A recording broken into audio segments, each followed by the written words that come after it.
fuel cell vehicle maker Nikola is more valuable than Ford or Fiat Chrysler. Here's why.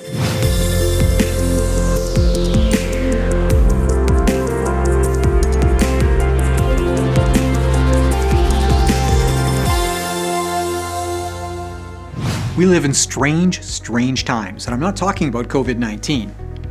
Now, if I could create a time machine and go back 5 or 10 years, imagine how this concept would be received.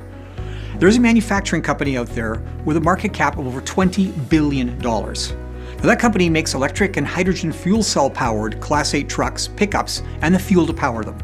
At least they will when they start production. A $20+ billion market cap for a company that doesn't yet make anything? That's hard to believe, but it's true. Now, like Tesla's Elon Musk, Nikola's Trevor Milton, well, he has a vision. Now, originally it was to mass produce the first practical hydrogen fuel cell powered Class 8 line haul tractors for the trucking industry. Now, the debate between advocates of hydrogen fuel cells and pure electric vehicles, well, that's been fierce, with Elon Musk famously tweeting that he regarded fuel cells as fool cells. Now, fuel cell technology is not new. NASA's Gemini spacecraft were powered by them in 1965, and GM had a prototype fuel cell-powered van in 1966. Fuel cell technology is certainly workable, but the question has always been about the fueling infrastructure. Now, Nikola is addressing this with a program to build out a large hydrogen generation network using alkaline electrolysis with fueling stations across America. And it doesn't end there. The company has also launched a Powersports division to build side-by-side off-road vehicles, and Milton's vision has expanded into that holy grail of American automotive manufacturing, the pickup truck.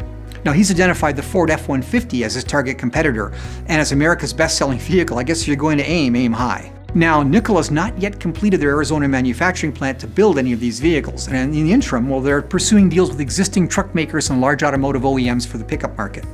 Now, this is a smart move, as the cost and time to set up a greenfield mass production process for light trucks would be considerable, as Rivian is discovering. And for the heavy trucks, well, special companies already offer gliders, which are cab and chassis assemblies without drive lines, so it's perfect for that market. Nikola has a market cap at this moment of $28 billion. Now, that's more than Ford or Fiat Chrysler, and it's close to General Motors. For a company with no product and no revenue, it's more than remarkable, it's astounding. Call it the Tesla effect. Despite COVID-19, markets are willing to price in astronomical levels of future growth into innovative companies now.